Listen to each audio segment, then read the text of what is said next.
കുറേ മുത്തവും നിന്ന് കെട്ടിപ്പിടിച്ച് എന്നോട് പറഞ്ഞു, അമ്മ ഞാനൊരു തെറ്റും ചെയ്തിട്ടില്ല, അനക്കാൻ്റെ അമ്മേനെ മാത്രമേ വിശ്വസിപ്പിക്കുള്ളൂ, വേറെ ഒരാളെയും വിശ്വസിപ്പിക്കണ്ട. ഇതന്നെയാണ് ഈ 3 ദിവസവും എന്നോട് പറഞ്ഞത്. പിന്നെ ഞാനിങ്ങനെ ഇരുന്നാൽ വന്നിട്ട് മടി കിടക്കുക, എന്നിട്ട് പൊട്ടിക്കരയുക. ഞാനൊരു തെറ്റും ചെയ്തിട്ടില്ല, ഇതേ പറയാനുള്ളൂ. അവശനാന്നു, മുഖമെല്ലാം ഇത് കരുവാളിച്ച പോലെയുണ്ട്, ഈടിയെല്ലാം കരുവാളിച്ച പോലെയുണ്ട്, മുഖത്ത് ഇവിടെ കലിയുണ്ട്.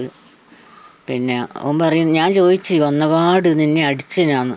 അവൻ പറഞ്ഞില്ല, എന്നെ അടിച്ചിട്ടൊന്നുമില്ല. എന്നിട്ട് ചങ്ങായിമാർ എൻ്റെ ഫോണിൽ വിളിച്ചിട്ട് എന്നോട് പറഞ്ഞു, എല്ലാമ്മേ പിന്നെ ഷാജി ഇങ്ങനെ 35 കൊല്ലമായിട്ട് നമുക്കറിയാം ഈ ഫീൽഡിൽ, ഓനൊരിക്കലും ചെയ്യൂല, ഇതാരോ പറ്റിച്ചാണ്.